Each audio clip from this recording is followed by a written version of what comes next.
Hello, and welcome to this week's Eco Show. I'm Henry, and this is Eco Show, and we talk about ecology, happenings in environmental issues, and other things related to eco sort of stuff. I usually go through an animal of the week, and then some research and some good news, all on sort of eco things. So welcome.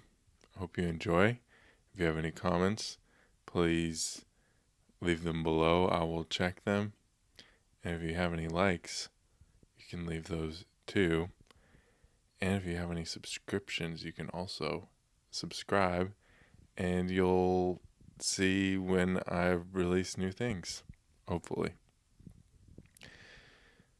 All right, let's get into it. So the animal of this week is the tardigrade, which is sort of a internet famous animal.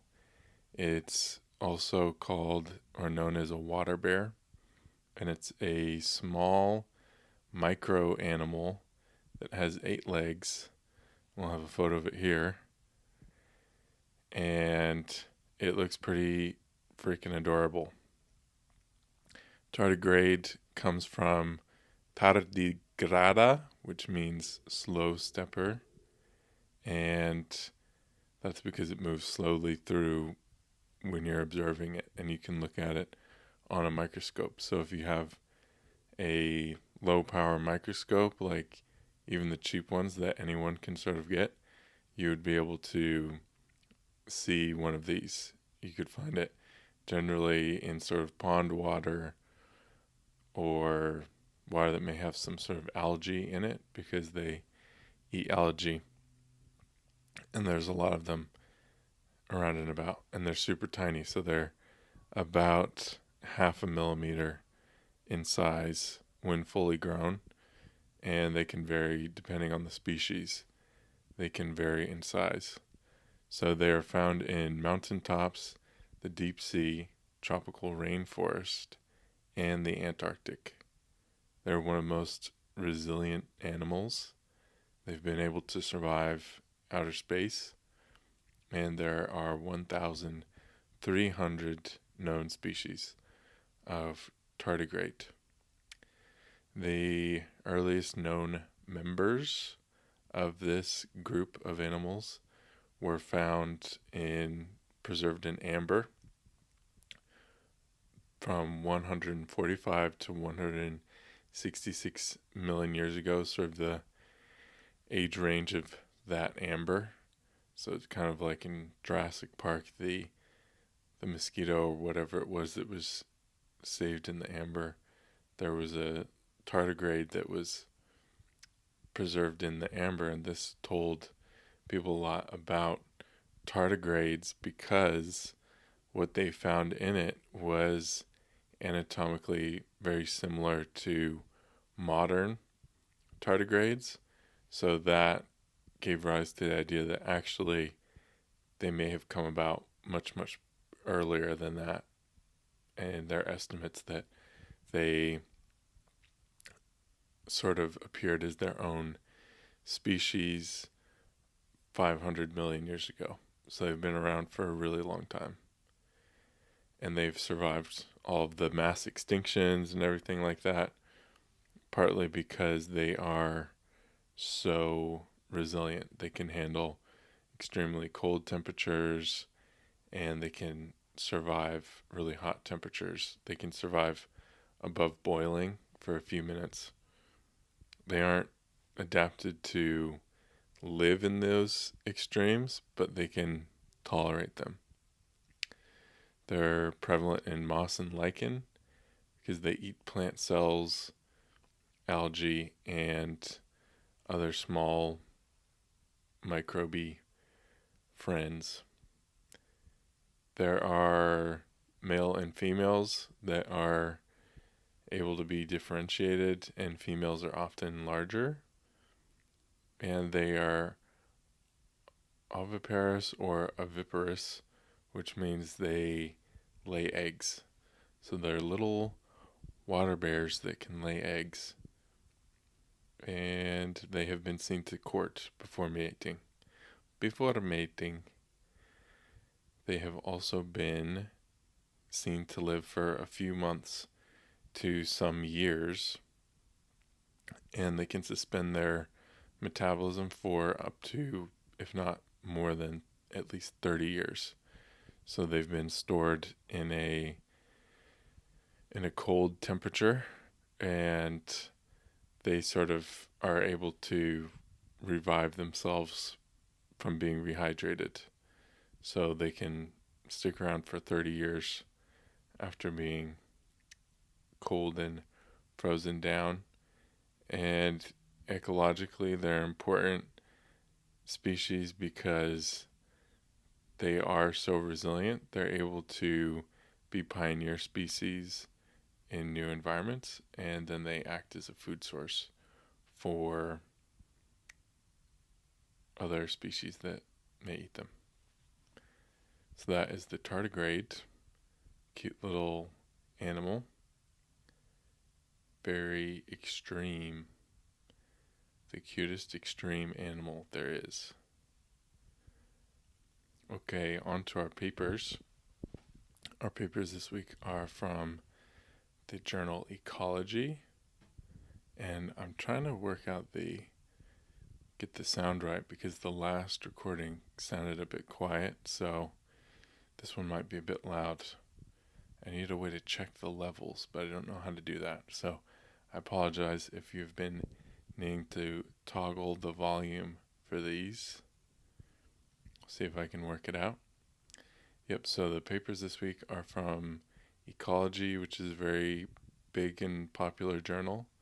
So it has lots of wide-ranging articles published in it, and that's sort of what we'll see this week. There were a lot of really interesting articles, but there were so many that I've sort of trimmed them down to mostly just the headlines to get through these different findings. The first couple papers I'll talk about in detail, and then the others are more headlines. So the first article that we'll be talking about is about green sea turtles and their impact on the seascape, so the landscape of the ocean floor. And what this paper essentially found is that in areas in the seafloor that have different sort of habitat objects, particularly ones that are created by humans that create refuge for them, the sea turtles trim down seagrass to really, really low levels. And the importance of understanding the impact of these refuges on sea turtles is that when you're trying to understand the impact of some introduced human object, maybe from a mining operation, or if they're trying to restore seagrass, it's important to understand what the responses of these turtles are going to be, because they ate the seagrass down really low, and that seagrass is important habitat for a lot of other species. So even though it would seem like a positive thing to have more turtles and have them hanging out in an area, it could be bad ecologically on multiple levels. And this finding that they have preferential areas to feed can help inform where different habitat objects are placed, if you want turtles to hang out there more or not to do that. And I think that is the main point of that article. Let's see if there's anything else going on in it. That's pretty much it. So different habitat features will make turtles feel more relaxed, they'll show less vigilance behavior they talked about in this, which sort of means they're on alert and looking around. And when they're more relaxed, they're going to be staying in an area for longer and eating down the seagrass a little bit more. Okay, that article was titled Green Turtles Shape the Seascape Through Grazing Patch Formation Around Habitat Features. Experimental Evidence. And that was by F.O.H. Smulders et al., which is a pretty cool name. Our next article is titled Decline of Insects and Arachnids Driven by Nutrient Enrichment, a meta-analysis by Mark P. Nessel et al. And a meta-analysis just means that you are looking at a lot of different results from different studies and combining those into one big analysis of those different studies. And nutrients, when they're talking about nutrients in this case, they tend to be talking about nitrogen and phosphorus, which are used as fertilizers for agriculture. And insects and arachnids are important for biodiversity. We've talked in previous episodes. I don't know if earthworms, I think earthworms are an insect, but we talked about in another episode the impact of some of this nitrogen, putting lots of fertilizers put into the ground for different crops or for growing grass for different grazing species. And when you saturate the soil with these, it has an impact on species. And it's typically understood that when you fertilize the ground for grass or for crops, it's usually thought about that there's going to be runoff in that, and it's going to impact insects in freshwater, so in streams that are nearby. That's pretty well understood and easy to be studied because you can stick a sensor in the water to get an idea of the concentrations of these different chemicals, but it's not as explored in terrestrial or land systems. This impacts were found above and below ground for insects living above and below ground, and that's pretty much it. So the title says it all there, that these excess levels of nitrogen and phosphorus were leading to decline in these insects, and that's often because of the conditions, the pH, of the acidity of the soil that's impacted by these, but it could be directly from the chemicals as well. So maybe double think about fertilizing your little yard or your space. Maybe there are other ways that you can do it that promote more insects and things to come in there and to hang out and to poop, because usually when they're in there pooping or they're burrowing around, that will bring in nutrients that you need for things to grow. Okay, did I read if I didn't, well, the title of that was Decline of Insects and Arachnids Driven by Nutrient Enrichment, a meta-analysis by Mark P. Nessel et al.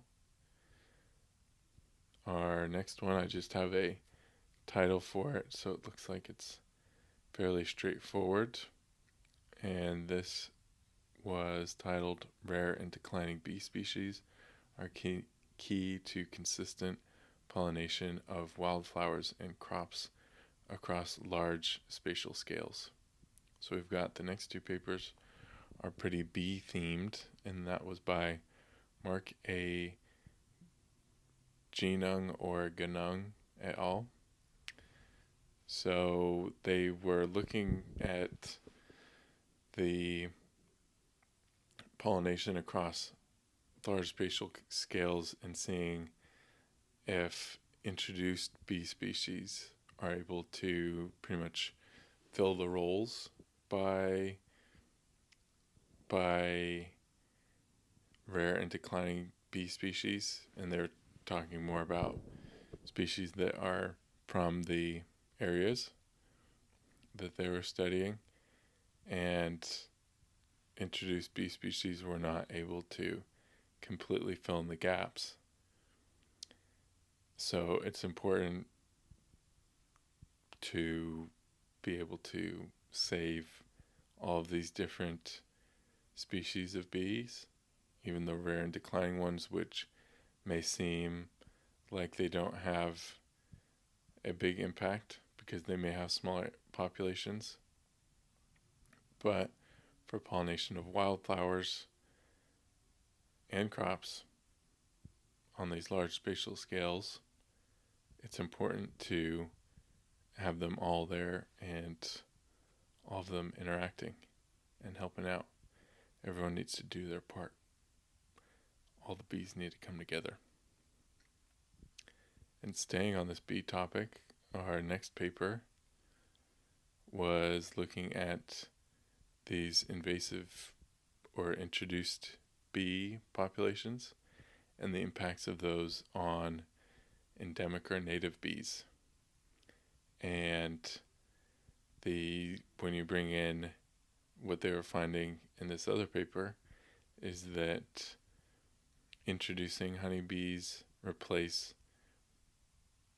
leads to replacement of native bees and decreases pollination for a wildflower. So looking at one native wildflower in particular.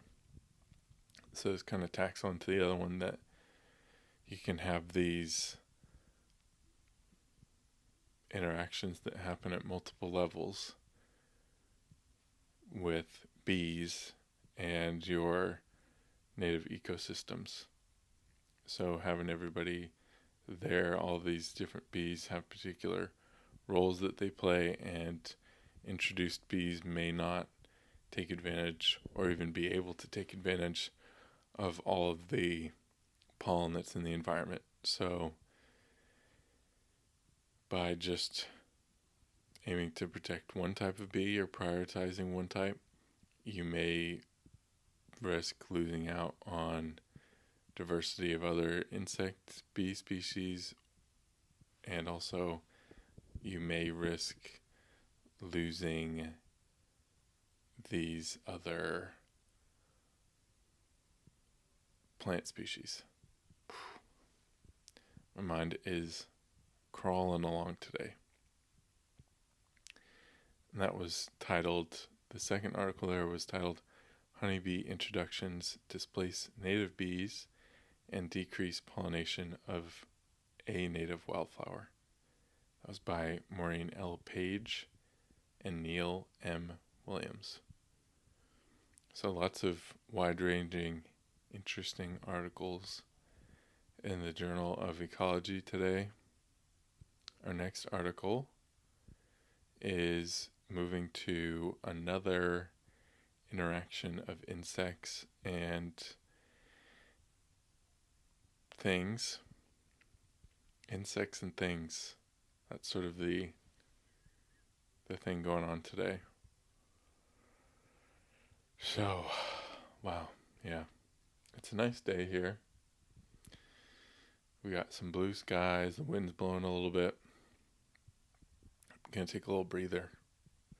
Taking a breather and move on to our next article. I hope you're having a good week. This will be up on Friday. I'm recording this on the weekend now. So I am trying to do these over the weekend so that I'm not rushing, trying to do it on a weeknight. And it'll be good. I like posting them up and editing the little shorts for them as well. It's kind of fun. But I do it all on my phone. It's sort of tricky. So I need to see if there's a good, easy program to use on a PC for it. But my PC couldn't even see the long video on my phone the other day. So I don't even know if that's a trustworthy way to go about it. Right now I'm just doing it on iMovie on my phone. So if you've got any recommendations, please drop those in the comment section or follow the Instagram and send a message there. Okay, that's our little interlude brought to you by Sunday Brain. That sounds like a good brand name, actually. Sunday Brain. That could be the brand name for an illicit substance, I think. Okay, so our next article, Insects and Things, is looking at insects and bats and trees. What do we guess this is going to be about? It's going to look at the interaction between defoliation of trees, which means them losing their leaves, getting nibbled by insects, and do bats prevent that? So this research was looking at the impacts of bats on tree defoliation, and they found what you'd expect is that the bats did lead to less defoliation. So this is a pretty straightforward study, but it hasn't really been explored before, so that's why it was important information, which is pretty cool. It's nice when you've got sort of a basic thing like this that you find. Basic meaning not so much simple, but just meaning it's sort of a foundational understanding of things. So there's a good understanding that bats suppress insects in agricultural systems. So bats will go around and eat the insects, but it's not as well understood or explored in forests. And that's all they were exploring. And they were able to do this by, I think they may have put cages around the trees or something like that to keep the bats away from them. Or it was whole areas, but they excluded bats from particular trees but allowed insects to access those trees and found these results. That was titled Bats Reduce Insect Density and Defoliation in Temperate Forests, an Exclusion Experiment by Elizabeth A. Beilke and Joy M. O'Keefe. Joy O'Keefe. Joy O'Keefe. That's a great name. I like that one. Okay. And continuing on the trend of insect or insect adjacent things, we have some information hot off the press about crustaceans, and in particular a red crab. There are swarms of red crabs that will appear off the coast of California, and I was looking it up, and it's not the same as red tide. It might be somehow related to it, but the red tide is an algae. But there's a crustacean that lives off the coast of California, and they were looking at the impact on the multiple levels of the ocean system of a swarm of red crab during a bloom of phytoplankton. And so there's a huge amount of phytoplankton, and these red crab eat the phytoplankton, so there's a resulting large number of red crab, and large amounts end up not being eaten by other things and just dying, and they made it all the way down to the seafloor, which may not sound like anything special, but that was so when you have these crabs eating all these plankton up near the surface of the water, and then they're dying and they're falling down to the bottom of the ocean floor, that's then transporting all of these nutrients and the carbon from these phytoplankton down to the bottom of the seafloor. And now that can be either processed and eaten by other things on the bottom of the seafloor, or it can be sequestered and put away. So it's important to understand what different mechanisms may be impacting nutrient mixing and bringing things from the surface of the ocean down to the bottom. And this did happen in this case, so that was the finding. Pretty straightforward, but again, a basic sort of bit of research that adds to our core understandings of the world. So some of the stuff is seems like duh, but when you do something and then you can verify it, then you can put these things, then you can start to model the impact of that. What's the contribution of these red crab sinking or falling events? How is that impacting the whole ocean system, and what might be the implications of that event? So let's give it up for red crab, because they just brought food to the bottom of the seafloor. What's for dinner? Red crab. And these are tiny. These are this is like not Mr. Krabs. It would be like smaller. Okay. That's our crab thing, and that was titled Mass Falls of Crustacean Carcasses Link Surface Waters and the Deep Seafloor. It was by Erik Simon-Lledó et al. I think something about carcass really sounds like what it is. Carcass, just when you say carcass, it just feels like that. But a dead small crab, I think they should have a different word for that, because a carcass, I think, is something big and dead and smelly, not a little, you know what I'm talking about? Little dead red crab. Okay, we're on to our last article. A lot of this in ecology, like I said, is pretty basic, but it's, this is adding my understanding of the world systems. And even when it is basic, it's always cool for me to read and learn about these different things that I might not be studying, because it's like there's just more and more, there's always more complexity that's going on.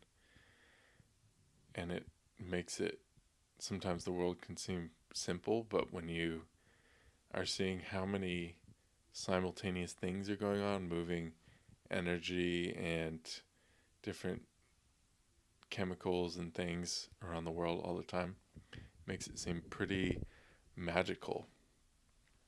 All the flows of things that are happening constantly makes it seem a little more special.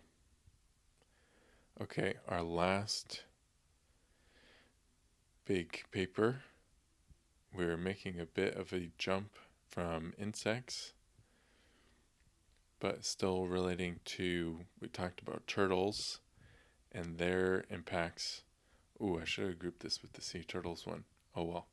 We talked about sea turtles and how habitat features made turtles feel more comfortable in certain areas and then made them eat more grass or had them spending more time in areas which led to them eating more grass. So we had the impacts of the landscape impacted the sea turtle, its behavior, and what it ate of the seagrass, and then led to less seagrass in certain areas. And this article is looking at terrestrial grass, essentially, and interactions between grass habitat and the moon, and bison. So we have bison, which is, I'll put a photo of bison. It's a large thing that is like a bison and buffalo are the same thing. But there are there's like water buffalo, but we're talking about American bison. I believe its species name is bison. I could be wrong, and I won't correct myself if I am. How's that? Now I'm going to look it up right now. What's the species name for buffalo? I can't be spreading incorrect information.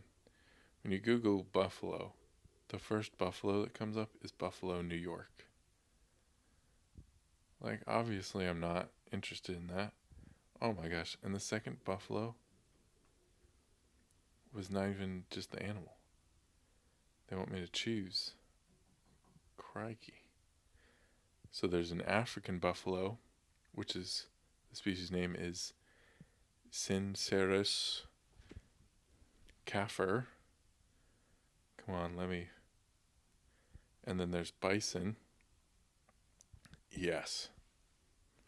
There's an American bison and there's a European bison. American bison is called bison, which I think is fantastic. 2 first names. I gotta say though, we've got a European, I'll put a photo of a European bison here. They give American bison a run for their money. They look pretty cool. And their species name is bison bonasus. So I don't think the name is as good there. There's some sort of buzzing going on, so I'm hoping that that's not getting picked up by the microphone. But if it is, we will prevail. Holy cow, I have been really losing it on this last article. Anyways, so we're talking about, let's get to the point. Moonlight, bison, grass. There's an interaction here. That's what we're trying to break into. That's what we're trying to wrap our minds around. That's what they're trying to understand. And so the title of this paper is going to ground me in describing it. And it's titled Reintroduced Megaherbivores Indirectly Shape Small Mammal Responses to Moonlight. And I'm going to need to read my notes because I'm struggling to stay on track. In the moonlight, prey will move less unless they have vegetative cover. So that makes sense if you're a small mammal that needs to be wary of coyotes or wolves or some sort of predator. In the moonlight, you're going to move around less in general because you're going to be easier to spot. But if you are going to move, you're going to move around in tall grass and areas like that. Now, the reintroduction of bison has led to grass being lower in areas where they're eating, and there has been different responses to bison and grass by different species. And in particular, for some species of prey, they moved around less in areas where bison were where they were and where they were grazing in moonlight, and some moved around more, which I wasn't too sure of why some moved around more. But when there were bison included, things were different for them. Dang, I'm not describing this well. The basic idea is that bison are impacting the level grass in prairies as they're being reintroduced because they were wiped out from large areas of America, but now they're being reintroduced. But they want to understand what are the multi-level impacts of this introduction going to be. And they were finding basically that there's an impact on prey species and their behavior, particularly when the moon is out. And the results weren't necessarily all that you'd expect, because you'd think in areas that bison had grazed, so there was lower grass, during the moonlight, species wouldn't be moving about as much. And that was true for one species, but it wasn't true for another species. So things can be complex. I think that's going to be the big takeaway that we can get from that one. Things can be complex. The article was titled "Reintroduced Megaherbivores Indirectly Shape Small Mammal Responses to Moonlight" by P.W. Guidon et al. So I encourage you to check it out. I think you can at least find the abstract for most of these for free. Okay, we've made it through the papers, and my brain is melted. We're on to the good news. And my phone hasn't run out of storage yet, because that's what this is being recorded on.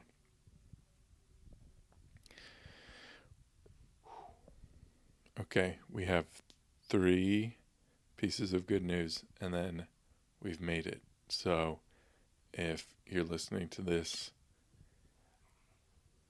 as a wind down for bed, I think that's the tone that I'm aiming for this. I'm trying not to make it too exciting, but I'm trying to make it interesting enough to listen to. So I think it's a pre-bedtime. That's the audience that I'm aiming at. So we're into the final rounds now, so maybe turn the volume down, and I'll be really mellow with these last 3 ones if you're going to sleep, or if you want to take a nap or something like that. Okay. Our first article of good news is that the North American native stork is going off the endangered species list. So there's a North American native stork that lives around the southeastern U.S. So that is in particularly around Louisiana and Mississippi. It was listed as endangered in 1984. At that time, there were only 5,000 pairs that were still around, and they were in the Florida Everglades. And the number of pairs has increased to 10,000 pairs, which still isn't as much as it possibly could be, but it is definitely higher. And that's been due to restoration of some habitats and protection of habitats. So we talked about another stork last week that has seen some recovery, and this is good to see that the global stork community is coming back in at least 2 cases. our other article of good news, and these are all from goodnewsnetwork.org. The other article is that there's some research showing that zoos have the potential to reverse extinctions, in particular species that are extinct in the wild but living in zoos have historically had a 50-50 chance at being brought back into the wild, which aren't great chances, but it's better than 0. And some examples of species being reintroduced and doing well, like we've mentioned already today, are the European bison. And another article we've talked about, the Przewalski horse being introduced. So zoos have had some positive impact on these things. And our last piece of good news is that 12 critically endangered red wolf pups were born in North Carolina. All pups and their mothers are doing well, and there are 36 wolves in this program. There's only 15 to 20 in the wild, apparently, and they were originally in the southeastern and south central U.S. So also kind of down in this Louisiana area, and a big reason why the storkz were decreased in population and these wolves were, well, storkz were different. I'm sticking to, never mind that, I'm just talking about wolves here. And these wolves were nearly made extinct because of predator control programs. So these wolves were going after people's livestock, and so there were programs to kill them. There has also been habitat destruction, so forests cut down and things like that, which have decreased the areas where they can live. And there's also been hybridization with coyotes, so the number of true red wolves has decreased because the ranges of coyotes has expanded and overlapped with red wolves, and they've started to hybridize with one another, so true red wolves are less. So I'll put a photo of a red wolf here, and then I'm going to put a photo of a coyote, and you can see how on a dark and stormy night you could mix up, you could confuse one another.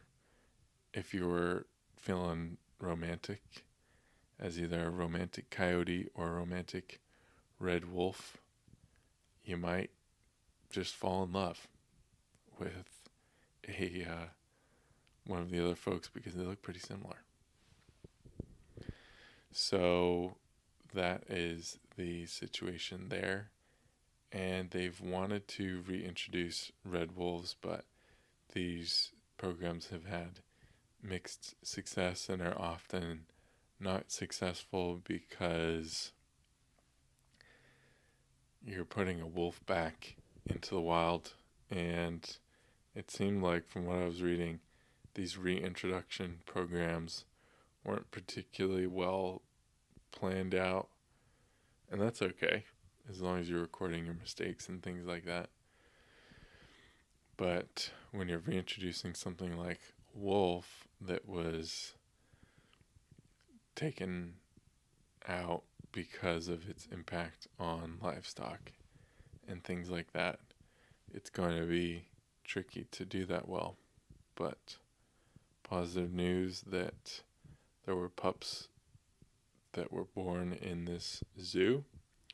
So, and they have been reintroduced to islands, little island spaces around there, which is a positive thing to have them out and about, but that seems like it might be the way that you would have to do it,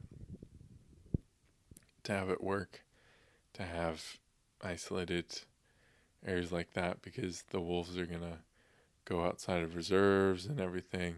So, yeah, this episode is pushing it on. I thought it was going to be a short episode, but we had a lot of research articles that we pushed through. I hope you found it interesting. If you didn't, please let me know what might make it more interesting. But if the lack of interestingness, well, I'd like it to be interesting, but it's okay if it's not stimulating. If anything, I would like it to be, I would like to be intellectually stimulating, but chilling. And not chilling like frightening, like chillaxing, that sort of thing. So comments are welcome and all of that sort of thing. I hope you have had a good week and you'll have a good weekend. And we'll catch you around. Bye-bye.